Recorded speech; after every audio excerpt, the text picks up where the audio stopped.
Business or pleasure, Alex? Pleasure. Just going to see old friends. Well, that's a nice thing. The business class seat is kind of in pairs. If there's any first world problems, I feel like I'm going to be sitting too close to someone not to feel self-conscious about using the Vision Pro, so I might not take it. But let's not talk about this. This is obnoxious. What? Well, it's not like PJ talk. Yeah, it's okay. Alex deserves to fly business class, I think. Once in a while. Once in a while. Treat myself.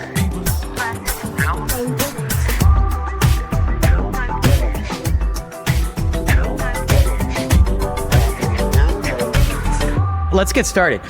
Welcome to People vs. Algorithms. I am Brian Morrissey, back in town. Very excited to be back, a little tired. Joined as always by Troy Young. Troy, welcome. Thank you. And by Alex Schleifer before he heads out to Copenhagen. Yeah, I have a hard stop. Want to get into everything this week, but first we got some feedback. I'm calling this the rise of the Alexistas. Brad Robertson, who is a super fan, wrote in and he said, Alex having a significant voice and victory laps on future form factors was outstanding. And so I decided to go to ChatGPT, and it turns out that Alex spoke for 38% of the time last episode. I came in second, surprisingly, at 34%, and Troy was relegated to a mere 28%. That's why Troy's in a bad mood today. Well, no, but there was a hard-hitting 28%. That's true. ChatGPT and it never is in a podcast is never about quantity. Yeah, it said. The other thing I disagree with, Brian, I didn't know you were going to spring. It's good for you to realize that. Well, the problem is that Alex is susceptible to flattery, and what happens is, and I've known him for a long time. He's got a massive underfed ego. Okay, and what you're doing now is you're making him worse, basically. Okay. Well, ChatGPT, which also likes to flatter everyone, said that you contributed slightly less total time, but appeared steadily throughout the episode with large, uninterrupted blocks. You spoke uninterrupted between 11 and 17 minutes and 26 and 35 minutes. It's in my contract, Brian. Yeah, I mean, I think it makes sense that when Troy talks, he's uninterrupted, and when we talk, we are interrupted. Yeah, because Troy doesn't have himself to interrupt himself. Good, you got to muscle your way through. That's not true. I interrupt myself all the time. Okay. One other piece of feedback came from Andy McMains. He is a former colleague of mine. He was in the cubicle right next to me for many years at Adweek. He had a radio voice. Andy, if you're listening, he should have been a DJ. I've told you this many times, a radio DJ. He misses the YouTube video, so maybe we have to go back to that. He said he would put it on the big screen on his TV, and for other people, maybe related. But he requested to pixelate Anonymous Banker. I don't know what that says about AB. Andy says that it made him more intriguing than when he became, quote, just another face. So last night I was at a media party. It was a breaker party. I was reminded of a previous episode. AB was there. AB wasn't there. I didn't see him, but I was reminded. Pixelated? Is that what? Maybe. I was reminded of a previous episode where Troy said I was awkward at parties. So now I'm a little bit self-conscious at the parties. I didn't detect any awkwardness on my side, but anyone who I saw there, let me know if that is the case. Did I say that? Yeah, you did. You did. It's ringing in my head because you're very perceptive a lot of times. So I'm hoping that wasn't one of those times. Well, the best rating and ranking on you is how much my wife liked you immediately. Yeah, there you go. So I'm not that awkward. I ran into John Lerner, who's the CEO of Breaking Media. Okay, Breaking Media owns Above the Law and a bunch of B2B sites, but also Fashionista. And John listens to PVA. He went out of his way to say how much of a fan he is of it. And he is one of a small cohort of people who know all three of us, because usually people either know me and Troy or Troy and Alex. Somebody knows me? It makes me uncomfortable. So apparently and he remembers that you were designed Fashionista or something like that. You were working on that. And he said that this was back at Say Media. And he said that there was a lot of firepower at that company. And I thought that was nice to hear. Very nice to hear. Thank you. I did work on Fashionista. I mean, it was one of those. They're still using the exact same system, apparently. Oh, really? I mean, if you just look at who was there, and like certainly Alex and his talents were validated at, both at Say Media, or certainly when I first met Alex, but later at, a company everybody knows, Airbnb. But, Matt Sanchez, who's now the president of Yahoo and is an extremely talented, smart person. There was, Ben Trott, who was the founder and CTO of Six Apart, is super talented. There were all kinds of talented people there. Yeah. And for those who don't remember, just some very quick, Say Media was, I don't know if it was ahead of its time or it was just the wrong idea. Well, no, you had a lot of firepower. You had a lot. Is there a I difference? remember I used to make fun of you because you kept raising money. Because you kept raising money, and I remember making fun of you, asking if you were going to run out of letters for the series. We had venture capitalists that liked giving us money, and Matt liked raising money. But we took a very, very profitable, kind of newfangled, innovative ad network called Video Egg, and then aspired to create a much more ambitious media company. We bought a platform which slowed us down tremendously from Six Apart back when platforms were, Brian, you always scoffed at it a little bit, but an important sort of strategic pillar to a modern media company, or certainly a justification for tech investment, or a hope that it would somehow differentiate you long term. It was belief in independent media, so we bought independent media sites or partnered with them. It was a strong belief that the web, the integration of advertising and content could be just better.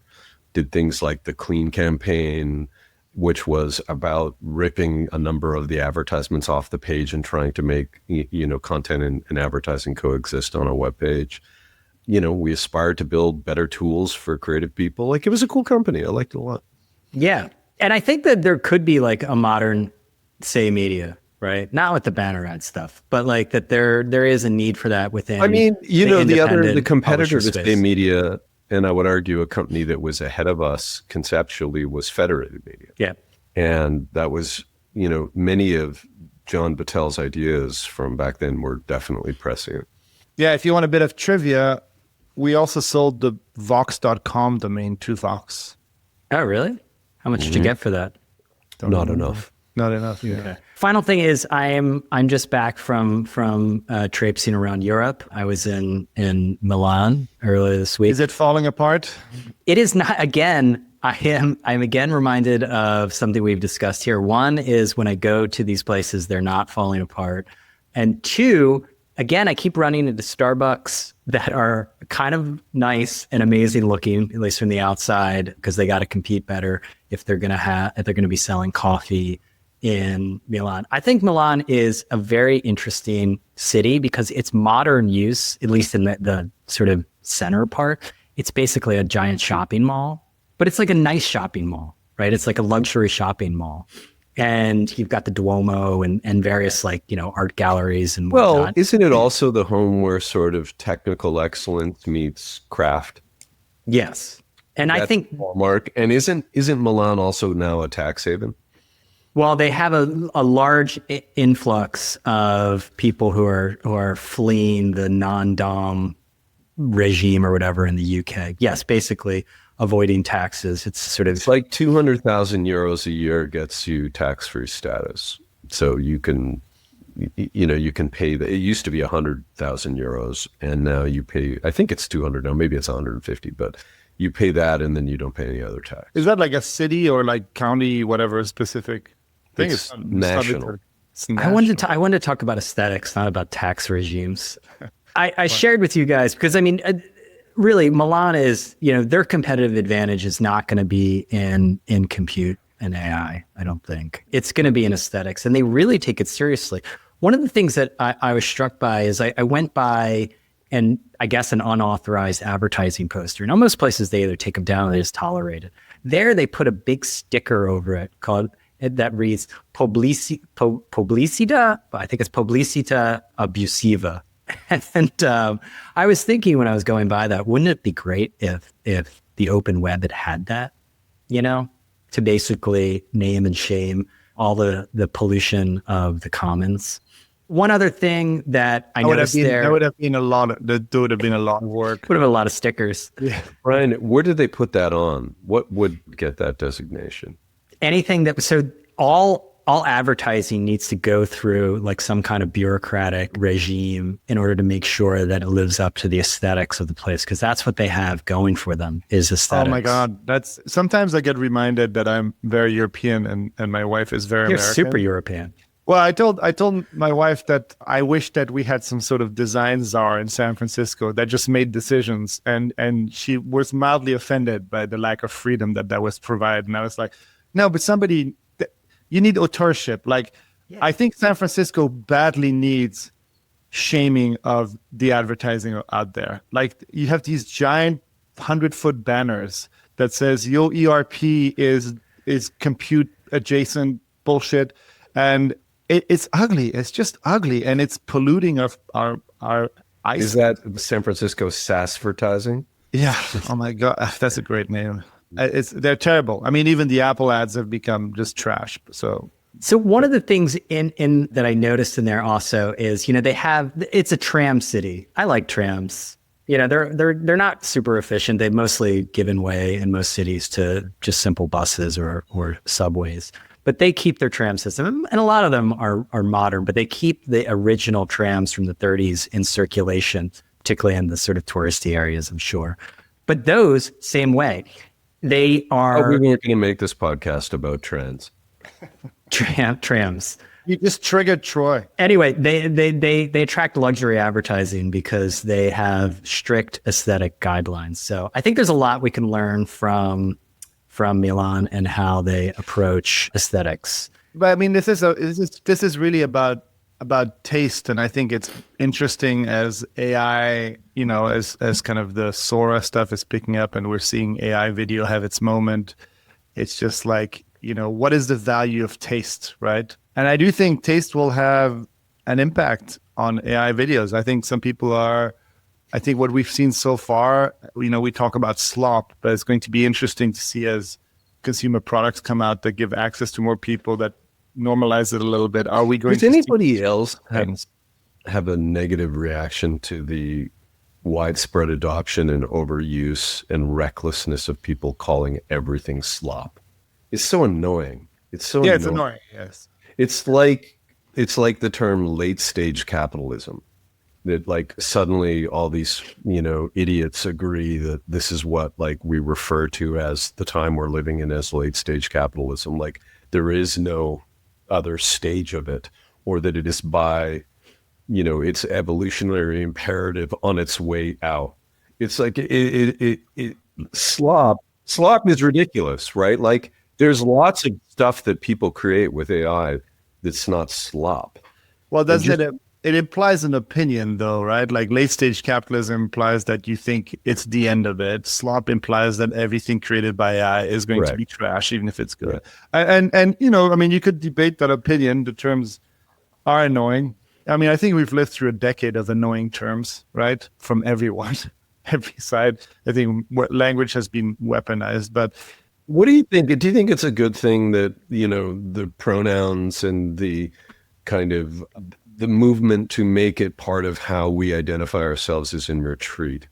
Is that a good thing to you, Alex, or not? I mean, maybe you don't want to go. I don't think I don't want to go there, but I never thought like that was a big deal if somebody if it's important to someone to be defined in a way that isn't classically available, then I will make the effort to make. Wait, what does this have to do with AI slop? Why are we talking about this?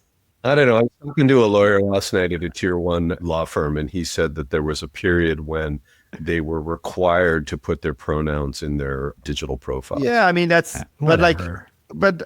change is always this is not like the Cultural Revolution. I love how in retrospect we act as if like it was the Cultural Revolution. Okay, so change is always confusing. I have a friend that's like, started using they, them, and it took me a month, and now I use it, and it's, fine. And so like people that's different. If he or she wants to be addressed as they, that's fine. Yeah. I mean, I think like forcing everyone to do it is kind of weird. Yeah, it's a LinkedIn thing. Giving the choice to people is fine. It's still linked. But the slop thing is interesting. I mean, I do think, we're seeing a lot of also activity around the question is like, it's hard for people. And I do think that there's like an AI disgust, like a repulsion that comes from AI stuff. Even if there is kind of like, a lot of intrigue and interest, and we can't help watching, Michael Jackson dunking over Shaquille O'Neal or whatever it is that people are doing right now. I don't know if you've seen some of these Sora videos, but they go places, and it's hard not to watch. But I think that even if the output, my question is, like, even if the output ends up being really tasteful and cool and something you'd want to watch, there's still, I think, we have unmanaged feelings about how it is being created, about all the input. Like, I think a lot of us cannot get away from that, and it's going to be interesting to see where those IP lawsuits go. So that is the thing with Sora particularly, and Sora 2 and VO3. I think text went first, right? And now it's arrived for video. And, Hollywood, this was Aaron Moss wrote in his blog, Hollywood now faces a stark choice: take action to protect its IP, or wake up to find its most valuable property circulating as AI-generated slop, there's the word, across social media. CAA came out yesterday, called it a significant risk for its clients. Sam Altman got an earful from Hollywood power brokers and their lawyers. And let's not forget, Hollywood is run by lawyers. This is not like taking how the words people. Like the decision of OpenAI to go like, yeah, we'll just make it opt out. But in his current podcast blitz, Sam would make the point that for as many calls as he got that were, scolding him over IP abuse, more asked for better ways from IP holders to surface their IP in the system. And so I think that there's a counterpoint here, which is, while opt-out, certainly creates agita, IP holders will encourage, the use of IP in public AI systems or creation environments, so that their IP becomes sort of further cemented in popular culture. There's a lot of conflicting emotions happening from Hollywood, because there are two moats, right? The first moat is old IP, which honestly actually has proven in the last 5 years to start losing value, right? Most of the IP plays like Marvel, even Star Wars, Indiana Jones, Ghostbusters have not succeeded at what they needed to do. And there's signs that people are investing in kind of new original ideas because old IPs aren't working quite as well anymore. So there's the IP side, which is great. That's great. I mean, that's great news. I don't need another Avengers. I've never seen an Avengers movie. And I think the old IP, the people who want to play the IP are like, yeah, this is going to juice our IP. Yes, why not? Right? Like, why not?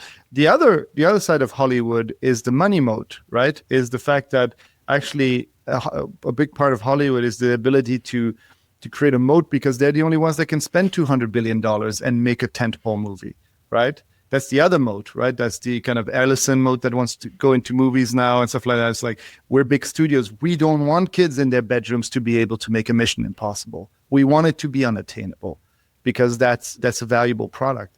And those are two in direct. Yeah, I mean, I think there's a couple of bigger questions, Alex, and one of them is, what does frictionless creation do to where we direct attention? Like, who gets to make and tell stories? And I think that we're at a really interesting moment. Certainly the thing that's most new to me is the link between text, or just ideas, raw ideas, and text and video. And we've never seen that before. No, we don't know how culture is going to respond to that. Right. It's a completely emergent form of expression. And to me, it's just kind of obvious that it's going to be big in terms of all the dimensions of how we communicate as humans, in terms of like crafting identity, communicating with your friends, making media, obviously, and telling broader, more ambitious stories.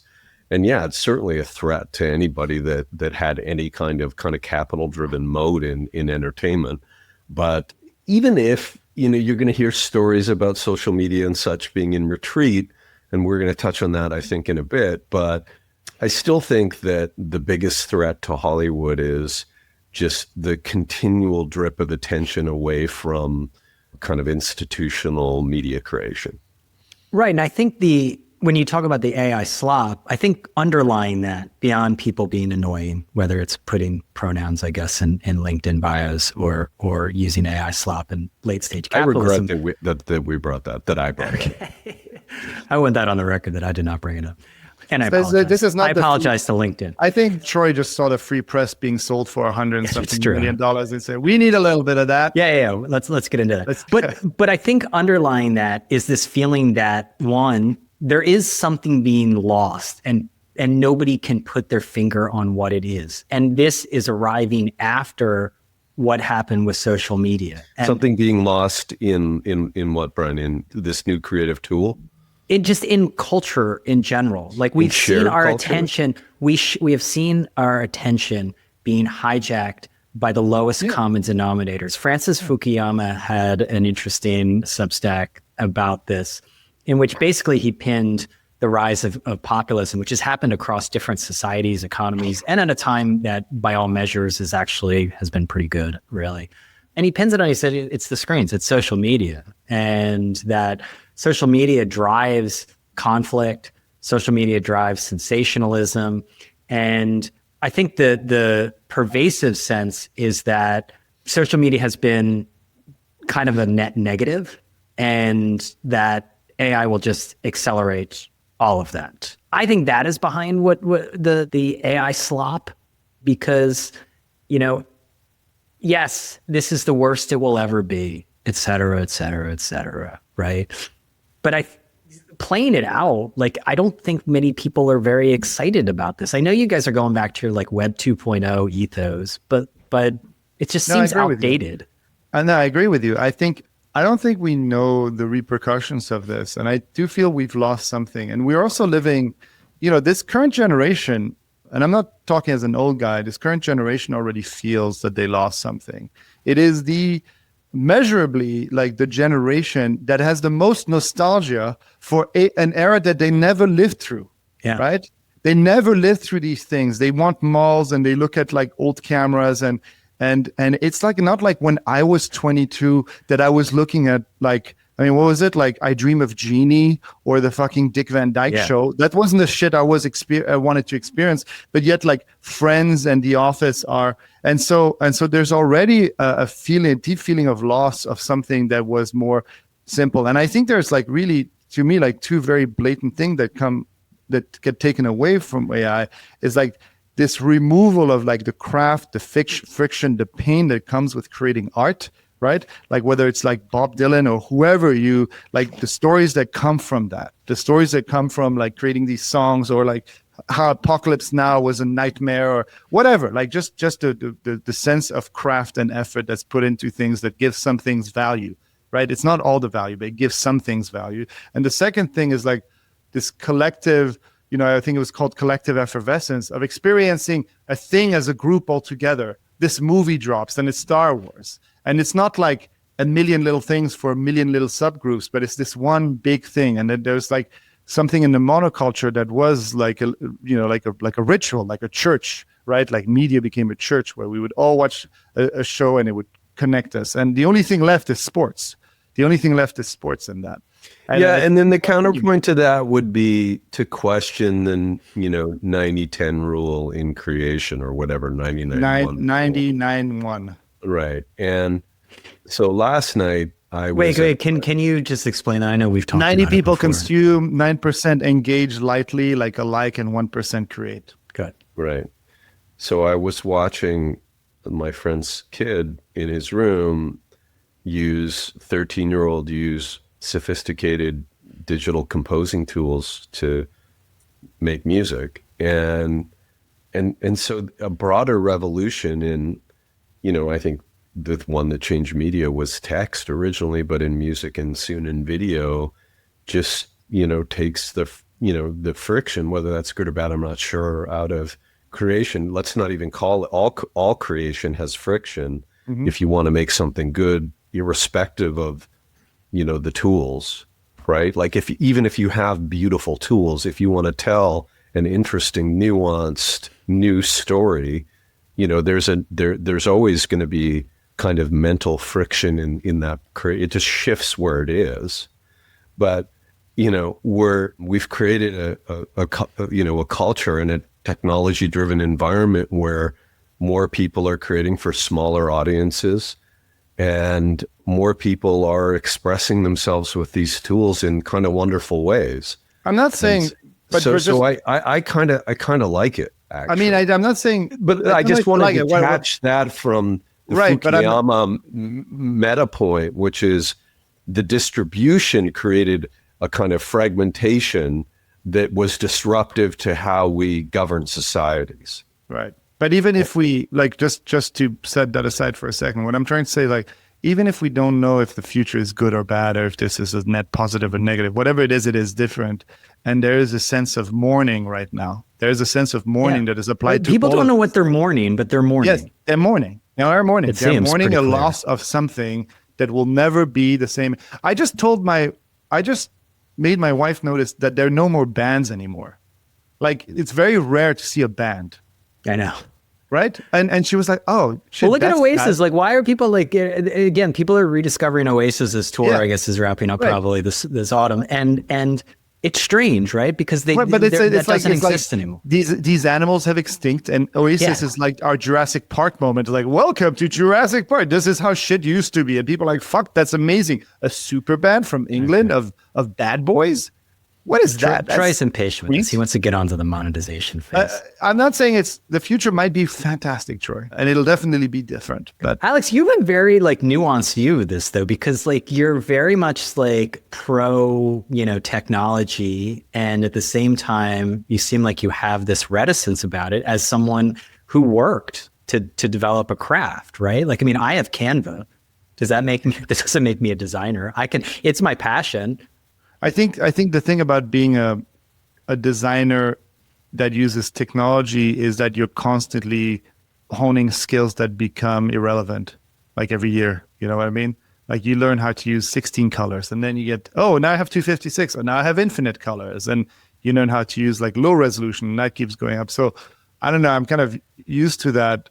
I do think though that it's a conflicting view of being excited that everyone with a great idea can put it out into the world, and also worried that if you remove friction from everything, you lose something very meaningful. I found it very interesting. Did you guys see this Anthropic, Claude? They called it a brand residency, which is just hilarious, at the airmail store in Greenwich Village or New York. Jesus Christ, these terms, that's what it's hilarious. Word salad was. That's okay. Yeah. Brand residency. I'm absolutely. Did you mention Hermes in there? Because I thought I heard Hermes, but it's no, it's at the airmail store. I love this. I love this topic, Brian, and I love that piece that you sent around from Delia Kai, the D's Links story.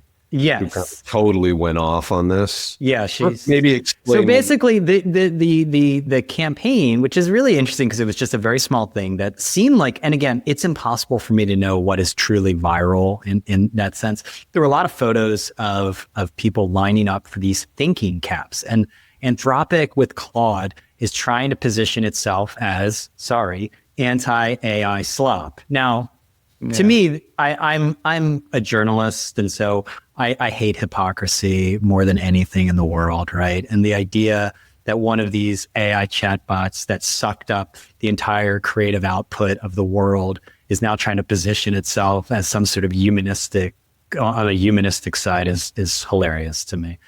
But it did get a lot of attention, and it was funny because I saw a lot of tech people being aesthetics is a moat, it's growth hack, and they made baseball caps with the word thinking on top of it. But apparently people lined up for this. Now, a couple things in this. One is I've noticed in New York City, people all of a sudden love lining up for things. There's lines for things everywhere. I think it's because people don't hang out anymore. Yeah, we're missing a reason to do shit together. So yeah. So they line up for stupid shit. I think this was a moment, actually. Okay, it was a moment. The brand residency was a moment. Okay, this is one of Troy's uninterrupted stretches. Go. Yes. You asked the question, Brian, can AI be cool? And so I was struggling with what you meant by that, or what it could mean. Can an AI company be cool? Can a model be cool? Can a chatbot be cool? Can this type of creation ever be cool? Clearly, there's growing fatigue one way or another over digital overconsumption, human displacement, whatever, I don't know, pursuit of progress for its own sake. And so them tapping into that, their positioning was interesting. That they want Anthropic and Claude to be your thinking partner, right? Technology that accelerates progress rather than replacing humans, right? They help you think better. And, I remember hating the idea, and Alex, you'll remember this, that in the early days, this is a rough analogy and I'm just making it personal, that we had this tech company in Silicon Valley that was really a fucking ad network. And so I tried to do everything I could as a sort of, shaper of the image of the company to acknowledge that we worked in kind of a shitty business. Because it's an ad network, right? We wanted to be something more. And that's why Video Egg became Say Media. But I remember the t-shirts we made, Alex. You remember the advertising is ruining the internet was one of our classics. You guys had great merch. I admit it. It makes tons of sense to me that Anthropic's trying to do that. But what I went on at this journey and to figure out what actually is cool and what could an AI company or an AI bot ever be cool? And so if I was to list the things that are cool, then we would probably agree on a list, it's probably human or ironic or subversive, funny, trusted. I guess cool can be super useful, scarce maybe, surprising, rebellious. I don't know, everybody will say tasteful. I think that's, it is tasteful to you maybe, quality over quantity. And then I tried to map them for you, Brian, in a 2x2 to see if there was a way to sort of put on the x-axis, imagine on the x-axis for 1 sec, conforming to subversive, right? And then ubiquitous to rare on the y-axis.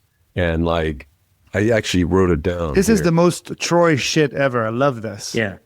Troy We used should to put walk this into behind the paywall. when Troy walked into a meeting with a fucking chart, you knew your shit was about to go down. Yeah. Okay, so he's showing us we got to bring back the YouTube channel for Troy holding up his 2x2 to the camera. Yeah, right. Unfortunately, because he's a boomer, he also has the camera blurring on, and it'll blur everything.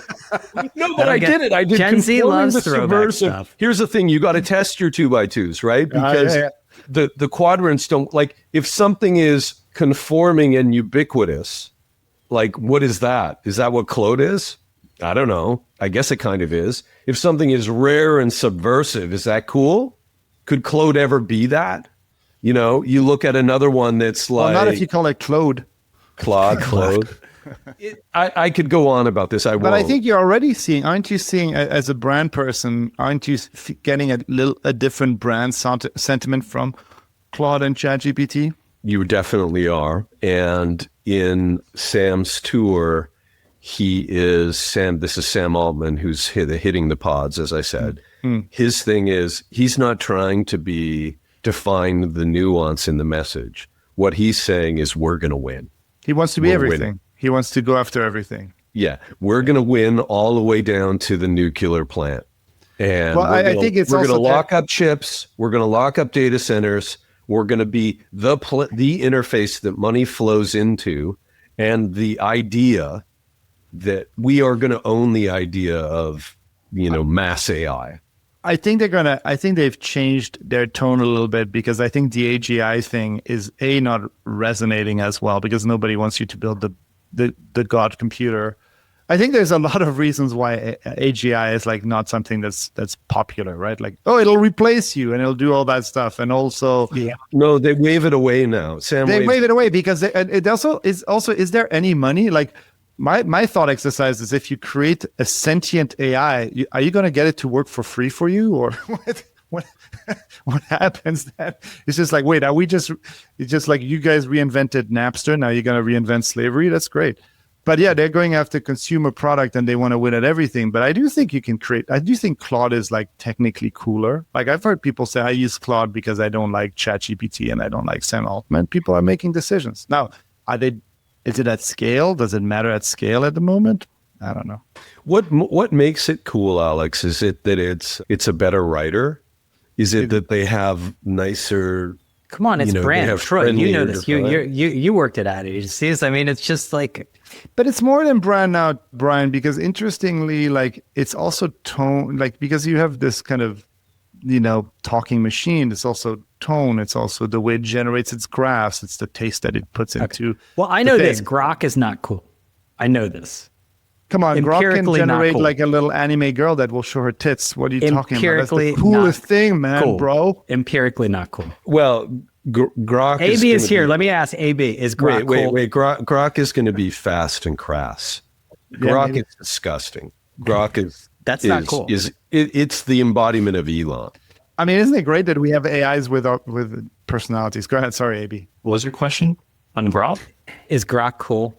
I just turned it on because I have it in my Tesla. I don't know. It's fun. It's different. I'm always surprised when people talk about trying all the different models. I think you just stick with one and keep using it because it gets better for you.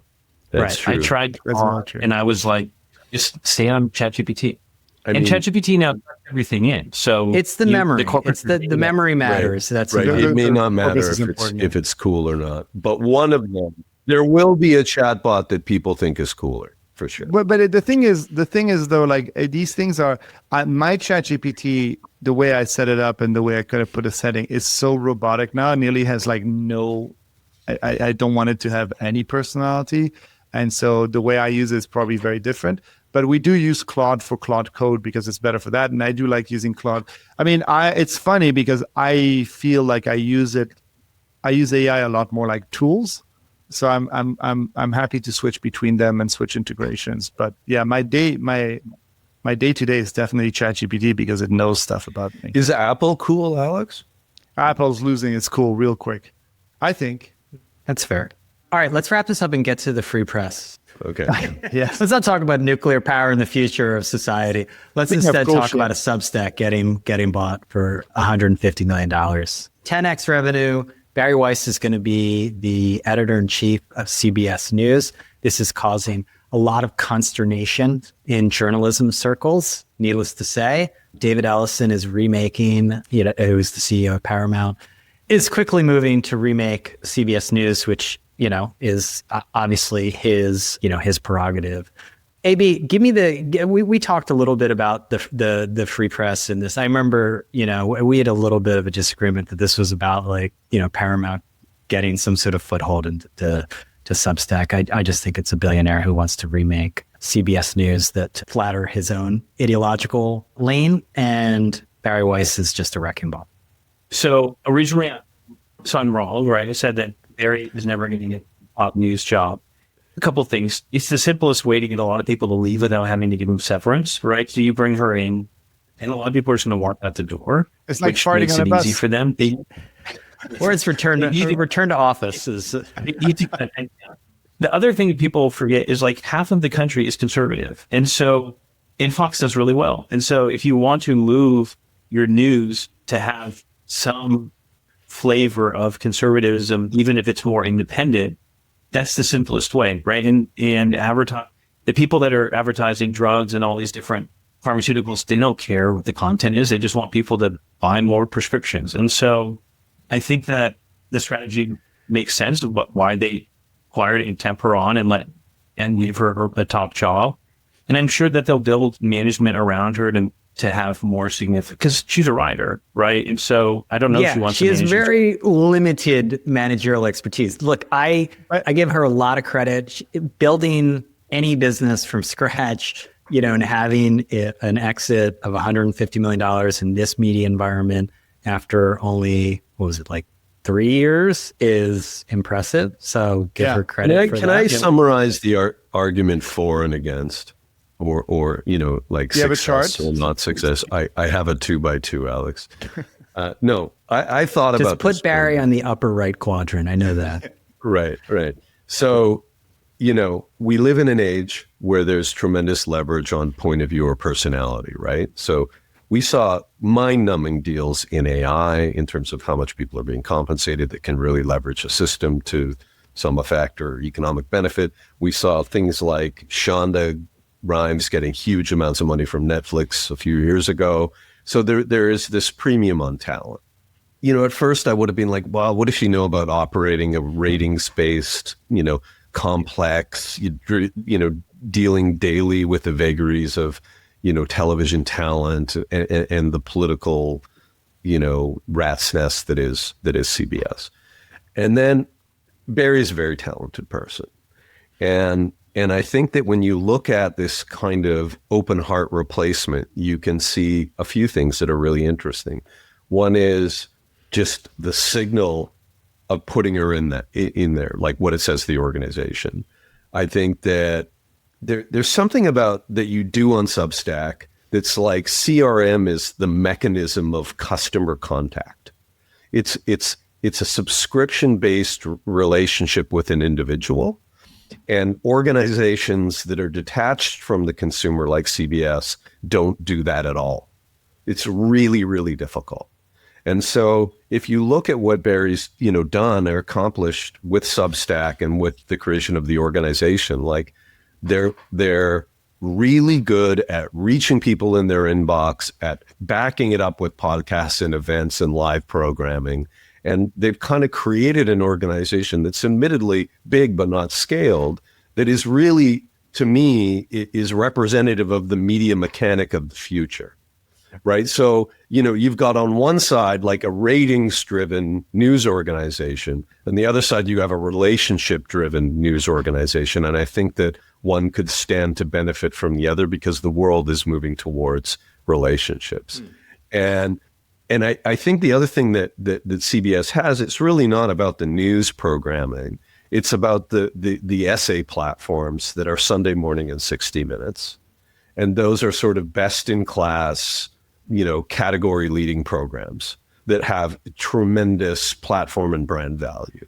And I think if you can start to imbue those with a new editorial sensibility through Barry's talent pool that includes people, lots of different non-journalistic voices, like historians like Niall Ferguson or Tyler Cohen, or, there's tremendous leverage in her bringing that network and that point of view into those platforms.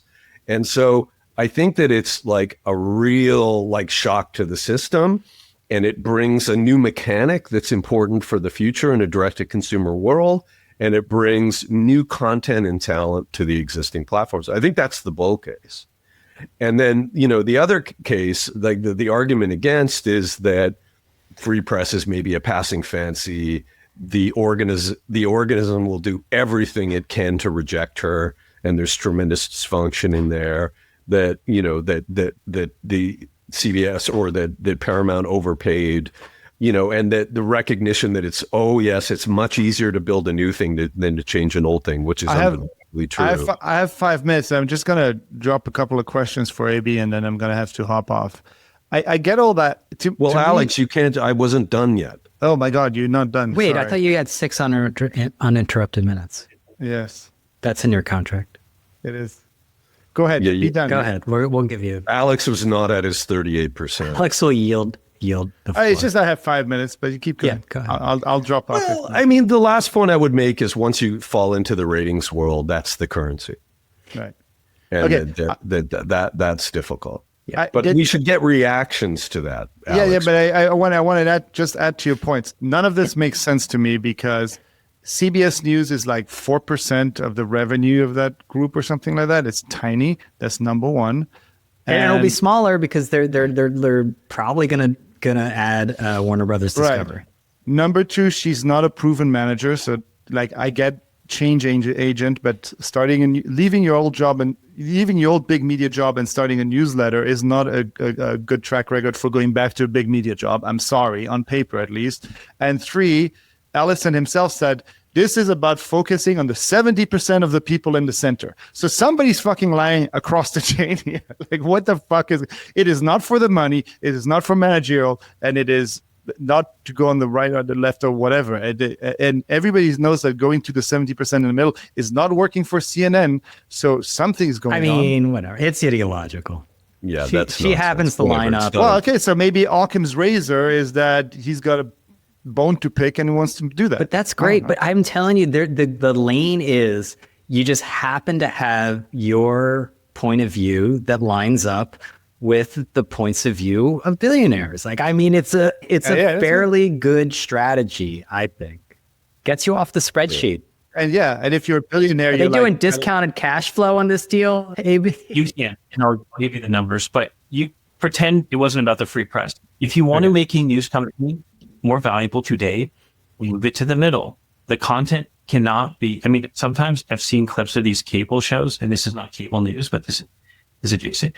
It's crazy. You can't watch the stuff, even when it's on the right. You're right. Wait, is 60 Minutes, is 60 Minutes some sort of like MSNBC? I'm just like, I honestly don't watch CBS. Both the two best performing news networks are Fox and MSNBC, right? So he's to make this worthwhile, you're going to have to shift to one side, right? Is that what you're saying? No. This is not the middle doesn't make any money. Center. Nobody cares about the center. Gary Weiss grew up inside of the New York Times. She understands how news works. This is not some like ideologically driven person. She left the New York Times. Really? Because I read it as like, hey, by the way, have you read the free press? Don't look at there's nothing wrong with billionaires. You know who the problem is? Trans people. Pronouns. It's LinkedIn. LinkedIn is the problem. Okay, but get to the finance piece before Alex skewers. So it's funny when people are using revenue multiples because businesses are bought on EBITDA or hypothetical EBITDA multiples because that's how the media businesses trade, right? And so we don't know the EBITDA, but you can just use like so here's how I get to the math in my mind. So you think this was done on EBITDA, that they had like a model that was built out for this? So if you don't know the EBITDA, you would say, because basically the way to think about this is Paramount gave in any transaction, either the buyer or seller gets credit for future value and what's perceived value. And so the way that I think about this is at the Paramount platform, you're going to have better ad sellers. I don't know how much of the 10 million of revenue? 15 or so. Yeah. I don't know how much of it is advertising today. Pretend like it's none or it's a small portion. I would think under the Paramount platform, we can say double the revenue over 3 years. Okay. And then if you just apply what a medium EBITDA margin should be around 35%, you can work your way into around 10 million of EBITDA. I know I just took 3 steps, but that's how people look at it from a corporate development perspective. When they're buying a company, they're not buying it for what it is stable, but what it can grow into.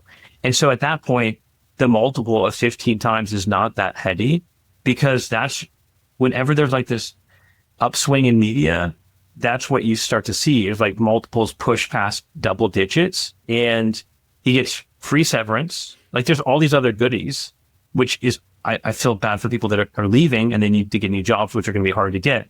But he gets a lot of other things besides just what he paid for. That's why when people keep talking about the price, I just say it doesn't really matter what he paid. Free severance. That's a good I think term. It was a little bit arbitrary though. I think it was, what's it going to take? Yeah, 100%. And it's sort of like, what's the potential of free press as a brand? Well, what's the value of her, right? Like 25 million a year? Right. Leverage on talent. And so you know, he said, I'll give you 100 million. She said, I want 200 million. They said, let's agree in the middle. Yeah, I mean, I think she's got a lot of value, the brand value. I don't think the revenue is as relevant here as well, right? But, All right. Alex has a hard stop. I want to be respectful. I got to go, guys. And I want to be respectful. Safe travels, Alex. All right. Bye, guys. Troy, let's get to good product. Let's just do it. Okay. I've got lots from Europe if you're dry. No, I got one. I think it's kind of interesting. Maybe it fits in. I mean, it's not Zins or fresh cut flowers or, my dog Harriet. I love my dog. I love Harriet. I like that. That's a good name. The good product is, this could be seen as a sort of rejection of time wasting with digital things. And there's a little bit of a kind of board game renaissance, a gaming renaissance happening in my family. The one that's very popular right now is called Rummy Cube. I love Rummy Cube. And it's so good. It's such a fun game. It's an 80s game. Well, that it's was from the height, 40s. Isn't it? Oh, it's from the 40s? It was invented by a Romanian-born Israeli game designer who, it's very popular in Israel. It's very popular with Jewish people. It was originally sold by him door to door. And, we can talk about the gameplay. The gameplay combines elements of like the Rummy card game with like Mahjong style tiles, right? And it's accessible. If you've never played Rummy Cube, you can play it like in 10 minutes and understand. Well, right. It's super. Yeah, it's super easy to pick up. But the fun thing about it is it's about pattern recognition, creativity, and that's what makes it really fun. It's when you have to play out it's very different from rummy, because rummy is, you're drawing from a hidden deck. So, success depends on calculating odds or remembering cards or discards and making decisions about which cards to keep or release based on that, right? So it's like a risk assessment or memory. It's like, like playing poker. Whereas Rummy Cube it's about problem solving, and the tiles are visible, and the way that you win the round is by, you take your tiles and you play them on the table, and you have to reconfigure and find new patterns on the table that keeps the integrity of, the run or the 4 of a kind or 3 of a kind or whatever, but you can move them all around as long as they maintain their original integrity of being a run. So you're playing and you're looking at the table and the chips you have, and you're trying to figure out how you can manipulate the board to get rid of your chips, and it's really fun. Super fun.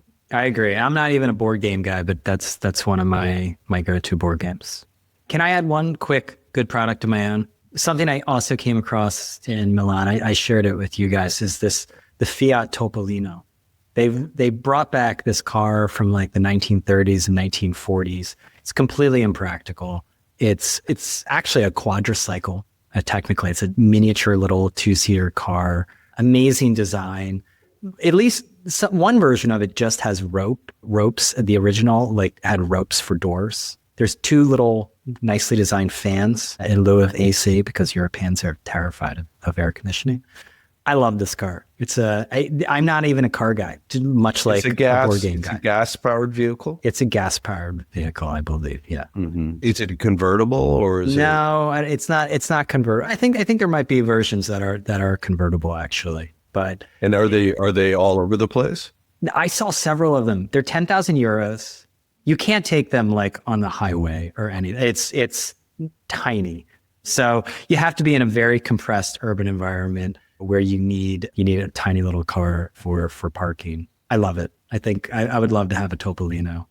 I'm a little wary of Fiat as a car company. They're nicely designed. I'm not sure if they're great cars. Anyone who has a Fiat. That's a good one. Thanks for that. I got to look it up. Yeah, check it out. All right, should we leave it there? That's it for this episode of People versus Algorithms, where each week we uncover patterns shaping media, culture, and technology. Big thanks, as always, to our producer, Vanya Arsenov. She always makes us a little clearer and more understandable, and we appreciate her very, very much. If you're enjoying these conversations, we'd love for you to leave us a review. It helps us get the word out and keeps our community growing. Remember, you can find People vs. Algorithms on Apple Podcasts, on Spotify, and now on YouTube. Thanks for listening, and we'll see you again next week. Tight episode. Thanks. Bye.